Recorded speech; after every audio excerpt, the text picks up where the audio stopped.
Hello সবাইকে। তো আজকে আমি তোমাদের সাথে শেয়ার করব আমি কিভাবে আলুর পরোটা বানাই আর আলুর তরকারি তার সাথে বানিয়েছিলাম সেটা। তো চলো। তো প্রথমেই আমি আলুগুলোকে কেটে নিয়ে সিদ্ধ করতে দিয়ে দিয়েছিলাম আর অন্যদিকে কড়াইতে সর্ষের তেল দিয়ে তাতে গোটা জিরে আর শুকনো লঙ্কা ফোড়ন দিয়ে আদা বাটা আর যাবতীয় গুঁড়ো মশলা যা লাগে দিয়ে দিয়েছিলাম। তো আর আমার ওদিকে সেদ্ধ হয়ে গেছিলো, আমি আলু আর টমেটো বের করে মেখে রেখেছিলাম। তো সেটা কড়াইতে দিয়ে মশলার সাথে ভালো করে মিশিয়ে নেব।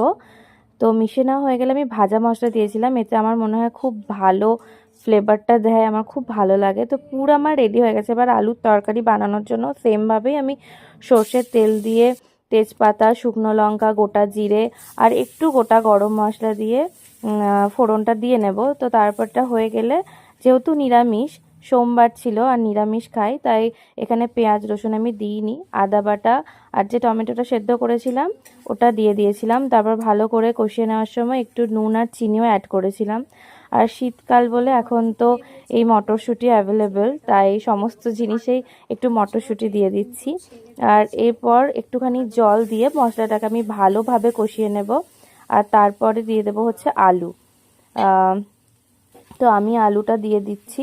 এবার ভালো করে নাড়িয়ে চাড়িয়ে নেব। আর আমি না একদমই টেস্ট করে দেখতে পারিনি যে নুন ঠিক আছে না ঠিক নেই, কারণ সোমবার আমি না পুজো করে খাই না।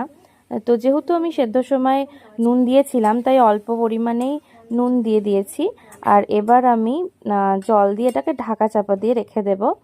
আর অন্যদিকে আমার কিন্তু আটার ময়দা মিক্স করে আমি ডোটা বানিয়েছিলাম।